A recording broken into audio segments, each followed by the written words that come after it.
সংসারে লক্ষ্মীশ্রী ধরে রাখতে দিনরাত পরিশ্রম করি, তাতে আমার সংসারের মঙ্গল হয়েছে। রাধে রাধে বন্ধুরা, কেমন আছো তোমরা সবাই? আশা করি ভীষণ ভালো আছো। আমরাও কিন্তু খুব ভালো আছি। আজকে হচ্ছে বৃহস্পতিবার, তোমাদের সাথে নিয়ে আজকের ব্লগটা শুরু করছি। সাথে থাকো, আজকের ব্লগটা তোমাদের খুব ভালো লাগবে। সকালবেলায় দেখো ছাদে চলে এসছে, আর ছাদটা ভেজা, তাতে বুঝতেই পারছো যে কতটা বৃষ্টি হয়েছে। তো কালকে তো এগুলো কেচেছিলাম, কালকে তো ছিল হচ্ছে বিশ্বকর্মা পুজো, কালকে এগুলো জামা কাপড় সব কাচা হয়েছিল। কিন্তু কালকে বিশ্বকর্মা পুজোতে সারা দিন আমাদের এখানে বৃষ্টি হয়েছে, তো সেই জন্য একটা জামা কাপড়ও শুকায়নি, সব ঘরে মেলে দিয়েছিলাম। তো আজকে একটু রোদ যে খুব উঠেছে তা না, কিন্তু হালকা পাতলা একটু রোদ উঠেছিল, সেরকম বৃষ্টি হয়নি। এই ধরো একটু ঝিরিঝিরি কখনো দুবার একবার হয়েছিল। তো অবশ্য জামা কাপড়গুলো কিন্তু শুকিয়ে গেছিলো। তো সেই জন্য ভাবলাম কি, বৃষ্টির কথা তো বলা যায় না, কখন আবার চলে আসে। তো সেই জন্য সব জামা কাপড় নিয়ে চলে এসেছি ছাদে, যাতে সকাল সকালই শুকিয়ে যেতে পারে। সেই জন্য কোনো কাজ করিনি, আগে ছাদে এসে জামা কাপড়গুলো মেলে তারপরে অন্য কাজ করেছি। তারপরও সকালবেলা হলেও দেখো একটু কিন্তু মেঘলা মেঘলা আছে, অতটাও পরিষ্কার কিন্তু না, মনে হচ্ছে বৃষ্টি হবে। তো যাই হোক, পরে আর সেরকম বৃষ্টি হয়নি। তো এই যে মেলতে মেলতে গেঞ্জিটা আবার পড়ে গেছিলো, তো পায়ের নিচে পড়ে না নোংরা লেগে গেছে। যেহেতু দেখতেই পাচ্ছ ছাদটা একটু নোংরাই আছে, নোংরা বলতে গেলে কি ওই বৃষ্টির জলে বৃষ্টির জলের জন্য একটু শ্যাওলা পড়ে গেছে, আর সেগুলো একটু কালো কালো হয়ে গেছে। তো এমনি তো ছাদে কোনো পাতা টাতা নেই, আর ওগুলো গোটা ছাদ তার পরিষ্কার করা সম্ভব নয়, ও ধীরে ধীরে যখন উঠবে একাই উঠে যাবে। তো যাই হোক, ওইদিকে জামা কাপড়গুলো মেলে চলে এসেছি ঘরে এখন গোছাতে। তো সকাল সকালই কিন্তু আজকে কাজকর্ম শুরু করেছি, 6টার আগেই সব কাজ করছি। তো যাই হোক, এদিকে বাবানের ব্রাশ একটু পেস্ট লাগিয়ে দিলাম, বাবানও উঠে পড়েছে, কারণ পেস্টটা শেষের দিকে তো তখন অনেকটা জোরে চেপে বের করতে হয়, তো বাবান আবার বের করতে পারে না। যখন বেশি থাকে তখন বের করে নেয়, তখন আমাদের আর লাগে না। তো পেস্টটা শেষের দিকে এখন কেটে ব্যবহার করতে হবে। তো একটু ছিল, তো আমি আবার একদম চেপে তারপরে বের করে দিলাম। তো ওইদিকে বাবান গেল ব্রাশ করতে, আর বাবানও আজকে সকাল সকাল উঠে পড়েছে। এমনি সময় অনেক সময় উঠেই না বললেই চলে, অনেকটা দেরি করে বাবান ঘুম থেকে উঠে এখন, কিন্তু আজকে আবার খুব সকাল সকালই উঠে পড়েছে। দেখো জানলা দিয়ে দেখো বোঝাই যাচ্ছে, একদম অন্ধকার অন্ধকার লাগছে সকালবেলাই, কিন্তু সেরকমভাবে বৃষ্টি হয়নি। ভেবেছিলাম হয়তো আজকেও খুব বৃষ্টি হবে, জামা কাপড়গুলো শুকোবেই না। আর অনেক কিছু কাচারও বাকি আছে, এই ঘরের পর্দাগুলো কাচবো, কিন্তু না এই বৃষ্টির জন্য না কাচতে পারছি না। তো দেখি কালকে যদি সেরকম বৃষ্টি না থাকে, সকালবেলা থেকে যদি পরিষ্কারই থাকে, তাহলে কালকে হচ্ছে কেচে দেবো। নইলে আর কতদিন এভাবে থাকবে বলো তো? এই কাচবো কাচবো করে আজকে কাচবো, কালকে কাচবো করে কাচা হয়নি। কদিন তো রোদ দিয়েছিল, তখন কাচতে পারিনি। আর এখন যখন কাচবো তখন প্রতিদিন বৃষ্টি হচ্ছে। তো যাই হোক, এদিকটা সবটা গুছিয়ে নিলাম, আর বাবানেরও ব্রাশ হয়ে গেছে, ওইদিকে ওদিকে ঘুরে বেড়াচ্ছে। ও এখন সকালবেলা ছাতু খাবে, ও ঘুম থেকে উঠে ব্রাশ করে খেয়ে নেয়, সে যত সকালবেলায় উঠুক। তো এইদিকে আমি ঘরের কাজকর্মগুলো সেরে তারপরে এখন ঘরগুলো ঝাড় দিচ্ছি। ঘরগুলো ঝাড় দেওয়ার পর অনেক কাজ বাকি আছে। আজকে একটু সকাল সকাল উঠেছি, যেহেতু জানোই বৃহস্পতিবার দিন পুজো দিতে কত সময় লাগবে, আর সকালবেলা পুজো না দিলে ভালো লাগে না, তো সেই জন্য। তো আমি আবার পায়ে দেখো নুপুর পরেছি, আমার না নুপুর পরতে ভীষণ ভালো লাগে। ওই যে ঝমঝম যে আওয়াজটা হয় না, ওটা কিন্তু আমার ভীষণ ভালো লাগে। সব সময় ইচ্ছে করে যে নুপুর পরে থাকি, কিন্তু সব সময় পরা হয় না। সব সময় পরলে না কী হয়, একা একাই বড় হয়ে যায়, ঝোল হয়ে যায়, তখন পা থেকে আবার খুলে পড়ে যায়। তো ওই মাঝে মধ্যে কখনো শখ করলে তখন একটু পরি। তো আমার এখন খুব ইচ্ছে করছিল, তো সেই জন্য নুপুর পরেছি। আমার ভীষণ ভালো লাগে পায়ে নুপুর পরতে। তো তোমাদের কার কার ভালো লাগে অবশ্যই কিন্তু আমাকে কমেন্ট করে জানিও। তো যাই হোক, এদিকে নুপুরও পড়েছে, আর পায়ের আঙুলে যে পড়ে না, কি বলে আমি জানি না, যাই হোক, তো ওগুলো কিন্তু পরতে আমার ভীষণ ভালো লাগে। এগুলো তো সব চাঁদির পরতে হয়। তো পায়ের আঙুলও কিন্তু আছে আমার আমার ভীষণ ভালো লাগে ওগুলো পরতে। যেরকম নুপুর পরতেও ভালো লাগে, সেরকম পায়ের আঙুলের ওই আংটিগুলো সেগুলো পরতেও ভীষণ ভালো লাগে। আগে তো আমি দুটো আঙুলে পরতাম, অবশ্যই এখন একটা আঙুলে আছে। তো আমার ভালো লাগে দেখে আমি সবসময় পায়ের আঙুল আমার সবসময় থাকে, নুপুরটা সবসময় পরা হয় না, কিন্তু এখন একটু ইচ্ছে হলো দেখে আমি আবার নুপুর পরেছি। তো যাই হোক, এদিকটা ঘর বাড়িগুলো ঝাড় দেওয়া হয়ে গেল, উঠানটা ঝাড় দিতে যাবো, এই দিকটা হয়ে গেছে, রান্নাঘরটাও ঝাড় দিয়ে নিয়েছি আগেই আমি। তো এই দিকটা ঝাড় দেওয়া শেষ, আবার এখন উঠানটা ঝাড় দিচ্ছি। কদিন বৃষ্টি ছিল না, কি সুন্দর উঠানটা শুকিয়ে গেছিলো বলো, আর এখন এত বৃষ্টি হচ্ছে কি বলবো। আবার ওই যে বেগুনের গাছ লঙ্কার গাছগুলো লাগিয়েছিলাম না, সেই ভেবেছিলাম বৃষ্টি বোধহয় চলে গেল, আর হবে না সেরকম, হয়তো মাঝে মধ্যে একটু হালকা পাতলা হলে হতে পারে। ওইটুকু বৃষ্টিতে গাছের কিছু হবে না, কিন্তু এখন এই যে এত বৃষ্টি হচ্ছে, দুই একটা লঙ্কার গাছও মারা গেছে, বেগুনের গাছগুলো দুই একটা পাতা কেমন হয়ে যাচ্ছে। আবার বাবানের পাপা একটু ডাঁটা লাগিয়েছিল, তারপরে কয়েকটা মূলা লাগিয়েছিল, তারপরে যে কী বৃষ্টি শুরু হলো, ওগুলো মনে হচ্ছে না আর হবে। কী করি বলো তো, এত বৃষ্টি হলে বাড়িতে যে একটু শাক সবজির গাছগুলো লাগাবো সেটারও কোনো উপায় নেই। কি করা যায় বলো তো, এরকমভাবে বৃষ্টি হলে ভালো লাগে। আর এবার কম বৃষ্টি হলো বলো তো, কোনো বছর এরকম বৃষ্টি হয়েছে আমার তো মনে পড়ে না কখনো এত বৃষ্টি কোনো বছর হয়েছে কি না, কিন্তু এবছর এত বৃষ্টি হলো মানে থামার তো নাম নিচ্ছে না। কত ফুলের গাছ ছিল সেগুলো মরে গেল, পেঁপের গাছটা ছিল সেটাও মরে গেল এই শুধুমাত্র বৃষ্টির জন্য। আবার এই যে নতুন করে একটু গাছ লাগালাম সেটাও এখন মানে দুই একটা করে মরে যাচ্ছে। মানে একটু শাক সবজির গাছ লাগাবো সেটারও উপায় নেই জানো তো, শুধুমাত্র এই বৃষ্টির জন্য। তো দেখা যাক বৃষ্টি কবে থামে, এখন কি করবে ভগবানও মানে নিজেও জানি না, ভগবান ছাড়া কেউ জানে না। তো যাই হোক, এদিকে দেখো ঘর বাড়ি তো ঝাড় দিয়েছি, উঠানটাও ঝাড় দিচ্ছি, দেওয়া হয়ে গেছে, এখন শুধু এই যে ঘরটা মোছা বাকি আছে। তো ঘরগুলো মোছা হলো, এখন ডাইনিংটা মুছে স্নান করতে যাব। আজকে আর কাছাকাছি কিছু করব না, কারণ এমনিতেই কতগুলো ছাদে মেলে দিয়েছি, তারপরে এখন আবার বৃষ্টির কথা বলা যায় না, সকাল থেকেই মেঘলা মেঘলা করছে। সেই অনেকটা দেরি করে অবশ্য হালকা একটু রোদ দিয়েছিল, তাতে শুকিয়ে গেছিলো জামা কাপড়গুলো। তো ভাবলাম বলা যায় না, যদি বৃষ্টি হয় তখন এতগুলো ভেজা জামা কাপড়গুলো কোথায় মেলবো, তো কিছুটা করে শুকাই, আবার পরে নয় কাচা যাবে, রোদ তো দিবে একদিন না একদিন। তো সেই জন্য আজকে আর কোনো জামা কাপড় কাচিনি, কালকেরগুলোই শুধু মেলে রেখেছি। তো যাই হোক, এদিকে ছোটো ঘরটাও মোছা হয়ে গেছে, তো ওই দিকটা বেসিনের এখানটা মুছতে এসে ভাবলাম বেসিনটাও পরিষ্কার করি। বেসিনটা কিন্তু আমি প্রতিদিন একবার করে কিন্তু প্রতিদিনই পরিষ্কার করি, মানে একটু মানে কি এখানে একটা ঘষা রাখা আছে, আর ওই যে হ্যান্ড ওয়াশটা আছে ওটা দিয়ে পরিষ্কার করে নিই, এতে একবারেই সবটা আমার পরিষ্কার হয়ে যায়। তো ওই দিকটা মানে বেসিনটা পরিষ্কার করতে গেলে একটু জলও পড়ে নিচে, তো একবারেই মুছে নিয়েছি বেসিনের ওই দিকটা, আর বাথরুমের গলিটা দুটো গলি বেশ সুন্দর করে মুছে নিয়েছি। নিয়ে তারপরে হচ্ছে এখন এই যে ডাইনিংটাও মানে মোছা প্রায় হয়ে গেছে, এইটুকু বাকি আছে। ফ্যানটাও চালিয়ে দিয়েছি যাতে তাড়াতাড়ি শুকিয়ে যায়, আর ফ্যান চালিয়ে দিলে খুব একটা সময় লাগে না শুকোতে, ওগুলো ফ্যান না চালালে না অনেকটা সময় লাগে শুকোতে। আর এই যে বাবানে তো ছোটাছুটি শুরু করে দিয়েছে, আর এই দিকটা আমার দেখো ঘরটা মানে ডাইনিংটা তো মোছা হয়ে গেল, এখন শুধু এই সিঁড়ির তলাটা বাকি, এইটুকু মুছে নিলেই হয়ে যাবে। তারপরে যাব হচ্ছে স্নান করতে, স্নান করে পুজো দেবো। তো ফুল তোলা অনেক কিছু বাকি আছে, তো এই যে দরজার সামনেটা একটু মুছে নিই, এটা তো সবসময় মুছি, নইলে জল দিয়ে দিই, দুটোর মধ্যে যে কোনো একটাই করি। তো আজকে ভাবলাম আর যেহেতু মুছে নিচ্ছি তো মুছে নিই, আজকে আর জল দেবো না। তো স্নান সেরে চলে এসেছি ঠাকুর ঘরে, এবার যাব হচ্ছে ফুল তুলতে। গাছে আজকে না জানো তো একদমই ফুল ছিল না, প্রতিদিন কত ফুল ফুটে বলো তো, আর আজকে জানো তো গাছে বেশি ফুলই নেই, আর এত মন খারাপ হচ্ছিল। আজকে দিনটা যদি একটু ফুল বেশি না থাকে ভালো লাগে, অন্য দিন তো থাকেই, কিন্তু বৃহস্পতিবার দিন না একটু বেশি ফুল না হলে না ভালোও লাগে না। কিন্তু আজকে এত কম ফুল দিয়ে পুজো দিয়েছি, বোধহয় মানে প্রতিদিন অনেকটা করে ফুল দিয়ে পুজো দিই, তো তো আজকে যখন কম ফুল না একটু মনটা খারাপই হয়ে গেছিলো। এদিকে যে টগর ফুলের গাছ আছে, কে জানে আজকে একটা ফুলও ফুটেনি, ভাবা যায়। এবার প্রতিদিন এত ফুল ফুটে, গাছে ফুল রেখে দিয়ে তুলতে পারি না। ওই যেটা হচ্ছে আমাদের ওই কি বলবো, বড় যে টগর ফুলের গাছটা আছে, ওই ওই ওই সাইডটার যে টগর ফুলের গাছ, ওটা একদমই জানো তো ফুল হয়নি, মানে ফুটেইনি, একটা ফুলও ফুটেনি। এখন কি আর করা যাবে, ওভাবেই চলছে। তো যাই হোক, এই দিকটা চলে আসলাম এখন আমি মানে ফুল তুলতে, এই যে কয়েকটা নীলকণ্ঠ ফুল তুলে নিলাম। তো এই সাইডে যে টগর ফুলের গাছগুলো ছিল আমার তো টগর ফুলের অনেক গাছ, মানে কি বলবো, মানে 4 রকমের মানে 5 রকমের বলতে পারো, একটা মিনি টগর আছে, এদিকে একটা টগর ফুল আছে। তো এখানে যে 3টে টগর ফুলের গাছ আছে, এখানে 3টে কিন্তু আলাদা আলাদা ফুল, আলাদা আলাদা ডিজাইনের ফুল ফোটে। তো এখানে তবু মোটামুটি ফুটেছে। আর আজকে আমাদের দেখো মানে আখের গাছটা কত বড় হয়ে গেছে, একদিন আখগুলো কাটতে হবে, যখন কাটবো অবশ্যই তোমাদের সাথে শেয়ার করব। কিন্তু ওই সাইডে যে জল ভরি ওই সাইডে যে টগর ফুলের গাছ আছে, ওই গাছে আজকে একটাও ফুল ফোটেনি। প্রতিদিন এত ফুল ফোটে, আজকে একটাও ফোটেনি।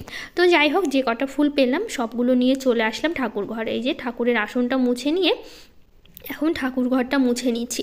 ঠাকুর ঘরটা মুছে নিয়ে বেসিনে বাসনগুলো রেখে দিয়েছি, মানে ঠাকুর ঘরে যে বেসিনটা আছে বাসনগুলো রাখলাম, তারপরে এই দিকটা ঠাকুর ঘরটা মুছে নিয়ে তারপরে ওখানে বেসিনের বাসনগুলো সব পরিষ্কার করব। তো যাই হোক, আজকে জানো তো আমি বাবানের পাপাকে পিতাম্বরী শেষ হয়ে গেছে, একদমই আনতে বলতে মানে ভুলে গেছি জানো তো, আজকে একটা বাসনও ঠিকমতো পরিষ্কার হয়নি। পরিষ্কার বলতে সাবান দিয়ে পরিষ্কার করেছি, সাবান দিয়ে কি আর পিতলের জিনিস পরিষ্কার হয় বলো, এই পিতাম্বরী দিয়ে কী সুন্দর চকচক করে, দেখো আজকের বাসনগুলো খুব একটা কিন্তু চকচক করছে না। মানে সাবান দিয়ে অবশ্য ঘষা দিয়ে ভালো করে ঘষেছি, তারপরেও না পিতাম্বরী দিলে কিন্তু পিতলের জিনিসগুলো খুব সুন্দর একদম নতুনের মতো হয়ে যায়। কিন্তু আজকে যেরকম মানে ছিল না, আর আমি বলতেও ভুলে গেছি বাবানের পাপাকে আনতে, তো সেই জন্য আজকে পিতাম্বরী ছাড়াই পরিষ্কার করলাম, তো খুব একটা পরিষ্কার হয়নি। তো যাই হোক, এদিকে এখন ঠাকুরকে স্নান করিয়ে দেবো। আর জানো তো, এদিকে পুজো দিচ্ছি, লাইন নেই, কেমন লাগে বলো? অনেকটা দেরি করে, মাঝে মধ্যে এখন সকালবেলা করে এরকম লাইন চলে যাচ্ছে, মাঝে মধ্যে আসছে, মাঝে মধ্যে থাকছে না। তো আজকে লাইন নেই, লাইন ছাড়াই ভিডিওটা করতে হচ্ছে তার জন্য। আর খুব একটা লাইট পাইনি, যেহেতু ইনভার্টার আছে, একটা লাইট জ্বলে, তো একটা লাইটে খুব একটা ভালো হয় না, তবুও সেভাবে চেষ্টা করলাম করার জন্য। তো যাই হোক, এদিকে ঠাকুরকে প্রথমে স্নান করিয়ে দিচ্ছি। এদিকে সব কিছু কিন্তু পুজোর জোগাড় হয়ে গেছে, ফুল তোলা, বাসন মাজা, ঠাকুর ঘর মোছা, ঠাকুরের আসন মোছা, সবই তো হয়ে গেছে। আসলে কি বলতো, এগুলো জোগাড় করতে যত সময় লাগে, পুজো করতে কিন্তু খুব একটা সময় লাগে না। তো এদিকে ঠাকুরকে স্নান করিয়ে দিয়ে, তো এই যে চন্দনটা এখন ঠাকুরকে পরিয়ে দিচ্ছি। তারপরে হচ্ছে এদিকে সব ঠাকুরকে ফুল দিয়ে সুন্দর করে সাজিয়ে দেব। তো এখন ফুল দিয়ে সাজিয়ে দিচ্ছি। তো আজকে যেহেতু বেশি ফুল নেই, তো খুব কম ফুল দিয়ে ঠাকুরকে সাজাতে পেরেছি। তো যতটুকু ছিল অতটুকু দিয়ে করলাম। এখন আর কি করা যাবে বলো, কম ফুল হলে গাছে যদি আজকে না ফোটে। তো সেই জন্য সব ঠাকুরকে খুবই দুটো একটা করে ফুল দিয়েই তারপরে হচ্ছে আজকে পুজো দিলাম। তো এদিকে সব ঠাকুরকে কিন্তু আমি চন্দন দিয়ে দিচ্ছি, দিয়ে আর সাথে হচ্ছে ফুল দিয়ে সাজিয়েও দিচ্ছি। আর ওই ঠাকুরগুলোকে একটু, লক্ষ্মী ঠাকুরকে একটু সিঁদুর দেবো, অনেক দিন সিঁদুর দেওয়া হয়নি, এমনিতে দেওয়া থাকে সব সময়। আজকে আবার কি করলাম বলো তো, তেল দিয়ে না পরিষ্কার করলাম, কারণ অনেক দিন দেওয়া ছিল সিঁদুরটা। তো আজকে খুব ভালো করে তেল দিয়ে ঠাকুরের ছবিগুলো পরিষ্কার করে, তো ভাবলাম নতুন করে সিঁদুরটা পরিয়ে দিই।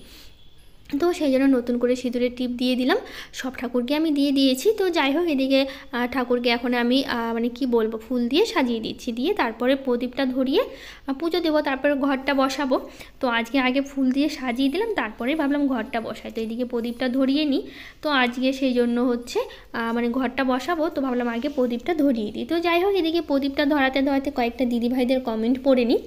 পূজা লাইফস্টাইল থেকে দিদিভাই বলেছে, আমি নতুন চ্যানেল খুলেছি, প্লিজ পাশে থেকো, আর খুব ভালো ভিডিও বানাও, তুমি তোমার থেকে আমি তোমার থেকে অনেক কিছু শিখতে পারি। থ্যাংক ইউ দিদিভাই এত সুন্দর করে বলার জন্য। আমি তোমার ভিডিও দেখেছি, আমার খুব ভালো লেগেছে তোমার ভিডিওগুলো দেখতে। তো যাই হোক, এদিকটা দেখো, প্রদীপটা ধরিয়ে তারপর সিঁদুরের ফোঁটা দিয়ে ঘরটা বসালাম। তো যেভাবে ঘরটা বসাই প্রতি বৃহস্পতিবার করে সেভাবেই বসাচ্ছি, ধান দুব্বো দিয়ে, সিঁদুর দিয়ে, কলা দিয়ে, ফুল দিয়ে সাজিয়ে যেরকম বসাই সেরকমই বসাচ্ছি। আজকে জানো তো, ভাবলাম পুজো শেষ করে তারপরে আলপনা দেবো, যেহেতু লাইন ছিল না, তো ভিডিও করলে ভালো হবে না। তো ভাবলাম কি, তাই এদিকে পুজো দিতে দিতেই না লাইনটা চলে এসেছিলো, পুজো দেওয়া শেষ করেছি, তারপর লাইন এসছে। তো সেই জন্য পরে আজকে আলপনা দেওয়ার ভিডিও করেছি। আর আজকে জানো তো, সব জায়গায় আলপনা দিয়েছি, আর আলপনাগুলো কেমন হয়েছে অবশ্যই কিন্তু তোমরা জানাবে। তো যাই হোক, এদিকটা দেখো পুজো হয়ে গেছে আমার। তো ঠাকুরকে অল্প ফুল ছিল, ওই দিয়ে পুজো দিলাম, দিয়ে তারপর এখন এদিকে পুজো শেষ করে যাব হচ্ছে তুলসী মন্দিরে। তো my life my rules channel থেকে বলেছে, খুব সুন্দর হয়েছে, তুমি সকাল থেকে খালি পেটে এত এনার্জি পাও কী করে? আসলে কি বলো তো, আমার না সকালবেলা সেরকম খিদে পায় না, তো সেই জন্য বলতে পারো আমার খিদেও লাগে না, আর এনার্জি খাওয়া খেয়ে দিয়ে আর কাজ করতেও আমার ভালো লাগে না। তো সেই জন্য সেরকম মিলেমিশে হয়ে যায় আর কি, অসুবিধা হয় না আমার। কারণ যদি পেট ভরে কিছু খাই না, তখন আমার একদমই কাজ করতে ভালো লাগে না, জানি না কেন। খাওয়ার পর না তখন মনে হয় একটু বসি বা একটু শুয়ে থাকি, এরকম মনে হয়। খেয়ে দিয়ে আমার সেরকম অনেক কাজ করতে ভালো লাগে না, তো সেই জন্য সকালবেলা কিছু খাওয়া হয় না, আর সেরকম আমার খিদেও পায় না যে আমি সকালবেলা করে কিছু খাবো। তো যাই হোক, এদিকে পুজো শেষ করলাম, করে তোমাদের বললাম না, আজকে পুজো শেষ করে তারপরে আলপনা দিয়েছি। আজকে না সব জায়গায় আলপনাগুলো দিয়েছি, তোমরা কিন্তু অবশ্যই আমাকে কমেন্ট করে জানাবে যে কোন আলপনাটা তোমাদের সবথেকে বেশি ভালো লেগেছে, না সবগুলোই তোমাদের ভালো লেগেছে। তো যাই হোক, এদিকে এটা কিন্তু ঠাকুর ঘরের সামনে আমি আলপনা দিচ্ছি। তো এই ডিজাইনটাও ভীষণ ভালো লেগেছে, দেওয়ার পর যখন শুকিয়েছিল না, তখন বেশি ভালো লাগছিল। একদম শুকানোর পর কালো জায়গার মধ্যে আলপনা দিলে না, সাদা জিনিস আরও দেখতে না আরও ভীষণ ভালো লাগে। তো যাই হোক, এদিকটা মোটামুটি শেষ হয়ে গেল। এখন যাব হচ্ছে আমাদের ঘরে, আমাদের বেডরুমটাতে যাব হচ্ছে আলপনা দিতে। তো যাই হোক, এখন কিন্তু দিচ্ছি হচ্ছে আমাদের যে বেডরুমটা আছে সেই বেডরুমে কিন্তু আলপনা দিচ্ছি। তো চুমকি দিদিভাই বলেছে, খুব সুন্দর লাগলো দিদিভাই, ভালো থেকো। থ্যাংক ইউ দিদিভাই, তোমাকে অনেক ভালোবাসা। পিঙ্কি দত্ত পাল দিদিভাই বলেছে, খুবই গুছানো কাজকর্ম তোমার, ভীষণ ভালো লাগে। থ্যাংক ইউ দিদিভাই, অনেক ভালোবাসা তোমাকে। রেক্সোনা দিদিভাই বলেছে, খুব ভালো লাগলো দিদি, কমেন্ট করা হয় না, কেমন আছো তুমি এখন? আমি এখন খুব ভালো আছি, আর তুমি কেমন আছো অবশ্যই জানিও। আর দিদিভাই প্লিজ কমেন্ট করো, তোমার কমেন্টগুলো আগে প্রতিদিন করতে আমার ভীষণ ভালো লাগে, কিন্তু তুমি এখন একদমই করো না, আমার প্রচণ্ড মন খারাপ হয়। তো চেষ্টা করো দিদিভাই প্লিজ একটা করে কমেন্ট করার। তো যাই হোক, এটা আমাদের বেডরুমের সামনেটা হয়ে গেল। এখন যাচ্ছি, এটা কিন্তু যে ঘরে ফ্রিজটা আছে সেই ঘরে এখন হচ্ছে আলপনাটা দিচ্ছি। তো আমি বাবানকে জিজ্ঞেস করেছিলাম সবথেকে কোনটা বেশি ভালো লেগেছে। বাবানের নাকি এই আলপনাটা সবথেকে বেশি ভালো লেগেছে সবগুলোর থেকে। জানি না কেন বাবানের এটা বেশি ভালো লাগলো, হয়তো ওর মানে চোখে লেগেছে এটাই। তো যাই হোক, তোমাদের কোনটা ভালো লেগেছে অবশ্যই জানিও কিন্তু। তো যাই হোক, এই দিকটা দেখো আলপনা দেওয়াটা একদমই হয়ে গেছে, কেমন হয়েছে অবশ্যই জানিও। তো এখন যাব যে ছোট ঘরটা আছে, এটা এখন কিন্তু আমি দিচ্ছি ছোট ঘরের সামনে, তারপর একটু সিঁড়িতে দেবো আর একটু রান্নাঘরের সামনে দেবো।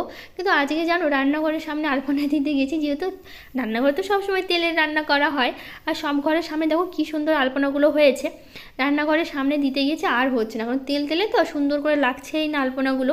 তো সেই জন্য মানে রান্নাঘরের সামনে না খুব একটা ভালো হয়নি, খুবই খারাপ হয়েছে, একটুখানি দিয়ে রেখে দিয়েছি।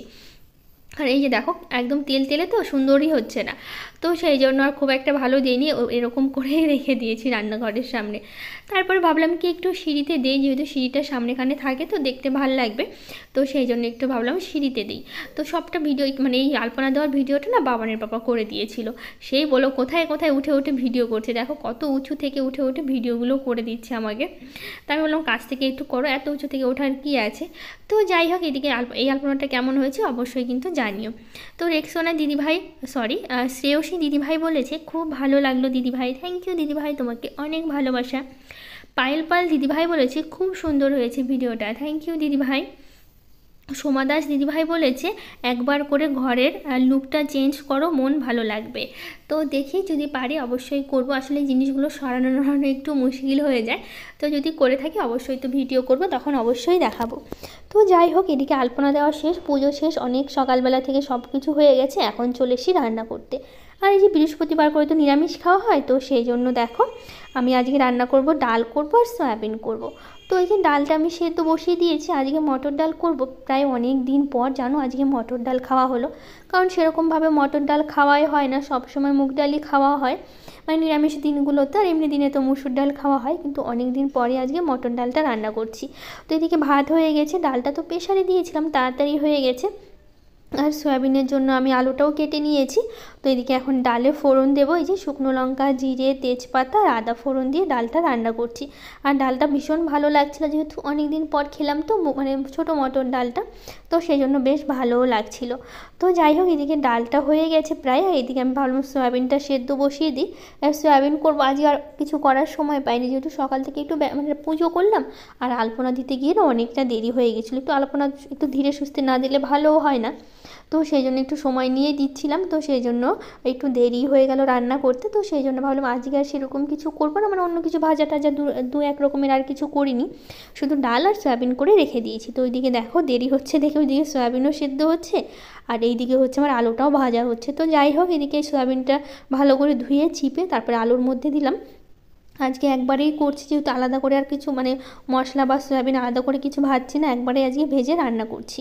তো এই যে আলু সয়াবিনটা ভেজে ওর মধ্যে দিলাম বেটে রাখা মশলা, আর যেন তো শুকনো লঙ্কা শেষ হয়ে গেছে, বাবানের বাবাকে আনতে বলছি ভুলে যাচ্ছে, তো প্রতিদিনই কাঁচা লঙ্কা দিয়ে রান্না করা হচ্ছে, সেই জন্য কালারটা হলুদই আসে, শুকনো লঙ্কার কালারটা কিন্তু দেখতে ভীষণ সুন্দর হয় তরকারিটা। তো যাই হোক, এদিকে মশলা দিয়ে কষিয়ে নিলাম, তারপর পাশে একটু গরম জল বসিয়ে দিয়েছিলাম যাতে তাড়াতাড়ি মানে ফুটে ওঠে ঝোলটা। তো গরম জলটা দিয়ে দেখো বেশ সয়াবিনটা কিন্তু হয়ে গেছে, একটু কম মশলা দিয়েছি তো বেশ মাখো মাখো করে বেশ হালকা পাতলা করে সুন্দর করে করে নিয়েছি শুকনো শুকনো করে। তো ওইদিকে রান্না হয়ে গেল, তো ওই যে তাড়াতাড়ি করে ভাতটা বেড়ে দিচ্ছি। আর বাবানের পাপাকে যেহেতু স্কুল যাবে, আর বাবানের আজকে তো ছুটি, বৃহস্পতিবার করে তো বাবানের ছুটি থাকে তোমরা জানোই, মানে ছুটি ওর বৃহস্পতিবার আর রবিবার ছুটি থাকে, তো তিনজনে মিলে একসাথে বসে যেরকম ভাত খাই, আজকেও কিন্তু ঠিক একই রকমভাবে তিনজনে মিলে একসাথে বসেই খেয়ে নিয়েছি। খাওয়া দাওয়া শেষ করে তারপরে এদিকে তারা মানে বাবানের পাপা চলে গেল স্কুলে, যেহেতু সময় হয়ে গেছিলো। তো বাবানের পাপা চলে যাওয়ার পর তো ভাবলাম তাহলে বাসনগুলো মেজে নিই, বাসনগুলো মেজে রান্নাঘরটা পরিষ্কার করা হয়নি, এদিকে রান্নার দেরি হয়ে গেছিলো, তো ভাবলাম আজকে মানে আগে খাওয়া দাওয়াটা করে নিই, আর বাবানের পাপা সবসময় বলে একসাথে বসে খেতে, ভেবেছিলাম এদিকে রান্নাঘর পরিষ্কার করে তারপরে খাবো।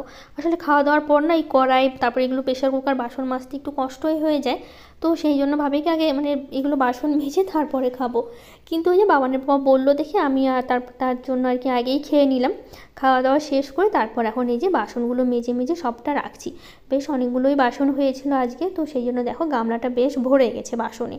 তো সবগুলো বাসনই তো প্রথমে মেজে নিয়েছি, নিয়ে তারপর এখন এই যে ধুয়ে ধুয়ে রাখছি। ছোটো বড়ো তো কম বাসন থাকে না, একটা একটা করে রাখতে রাখতে অনেকগুলো বাসনই হয়ে যায়। তো তো সব বাসনগুলো এদিকে গুছিয়ে নিলাম, নিয়ে তারপরে বেসিনটা পরিষ্কার করব। তো চলো আগে ওভেনটা পরিষ্কার করে নিই, তারপরে বেসিনটা নয় পরিষ্কার করব। তো এই দিকটা সবটা হয়ে গেল। তো এইদিকে ওভেনটা এখন মুছে নিচ্ছি। ওভেনটা তো রান্না করতে করতে বেশ তেল মশলা লেগেই যায়, তো প্রতিদিনই কিন্তু আমি রান্না করার পর ওভেনটা পরিষ্কার করে রাখি, এতে সবসময় পরিষ্কার পরিচ্ছন্নই থাকে সেই জন্য। তো এদিকে আমার বাবানের সাথে একটু কথাও বলছিলাম, কারণ বাবান কী যেন করছিল আমার ঠিক খেয়াল নেই। তো যাই হোক, এদিকে ওভেনটা মুছে নিলাম, নিয়ে তারপরে এখন এই যে নিচটা মুছে আর ওয়ালটা মুছে নেব, তাহলেই হবে। তো যাই হোক, আজকের ব্লগটা কেমন লাগলো জানিও। আজকের মতো টাটা, দেখা হবে নতুন একটা ব্লগে।